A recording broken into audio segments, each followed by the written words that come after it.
એકલો જતો રહ્યો હતો બૈરું બે એકલો આવી બેઠું આપણે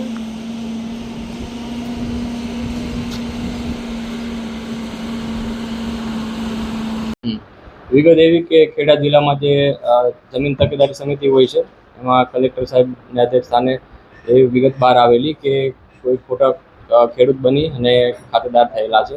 તો એ અન્વયે પુનાદરા ગ્રામ પંચાયત ના તલાટી મંત્રી ઈશ્વરભાઈ ઓડે ફરિયાદ આપેલી છે 00/72/2025.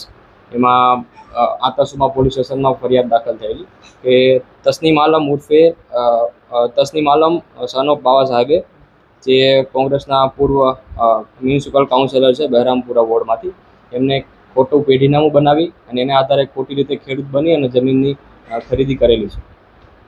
સાહેબ, મુખ્ય મુદ્દો એ છે કે કેટલાય વર્ષો થયા આ બાબતે અને ફરિયાદ અત્યારે દાખલ કરવામાં એનું કારણ શું? જમીન તકેદારી સમિતિ જે કલેક્ટર સાહેબના અધ્યક્ષ સ્થાને હોય છે એમાં સાહેબના અધ્યક્ષ સ્થાને જે પ્રકરણો ધ્યાને રાખવામાં આવતા હોય છે એ પ્રકરણોમાં ફરિયાદી તરફથી જે પણ વિગતો લાવવામાં આવતી હોય છે એના આધારે આ વાત બહાર આવેલી અને ત્યારબાદ ગુનો નોંધવામાં આવેલો છે. હાલમાં આમની સાથે કેટલા સાથીદારો છે, અન્ય લોકોની કોઈ મદદગારી છે કે એ બાબતે તપાસ ચાલુ છે અને એના માટે આગળ રિમાન્ડની કાર્યવાહી હાથ ધરવામાં આવેલી છે. એમને ખોટી રીતે પેઢીનામું બનાવેલું છે. પોતે નામનો ઉપયોગ કરી અને તલાટી કમ મંત્રી પાસે જઈ અને 2000ની સાલમાં એટલે આજથી 25 વર્ષ પહેલા એમને ખોટું પેઢીનામું બનાવેલું છે. સાહેબ, કોઈ ભળતા નામથી પેઢીનામું બનાવવામાં આવ્યું છે કે પછી પર્ટિક્યુલર નામ ખોટું આપીને પેઢીનામું બનાવવામાં આવ્યું? હાલમાં જે જાણકારી છે એ પ્રમાણે ભળતું નામ આપી અને એ આધારે ખોટું પેઢીનામું બનાવવામાં આવ્યું છે તલાટી પાસે. હાલમાં એ ખોટી રીતે ખેડૂત ખાતેદાર બની અને બાદમાં આ ખેડૂત ખાતેદાર બન્યા બાદ કેટલી જગ્યાએ જમીન ખરીદી છે કે આ રીતનું આ ગેરકાયદેસર રીતે બનાવટી દસ્તાવેજથી ફરી બીજે ક્યાં ખેડૂત બનેલા છે એ તપાસનો વિષય છે અને એના માટે જ રિમાન્ડની માંગણી કરવામાં આવી છે અને એમાં તપાસમાં આ બાબતો શોધવાની પૂરી કોશિશ કરવામાં આવશે.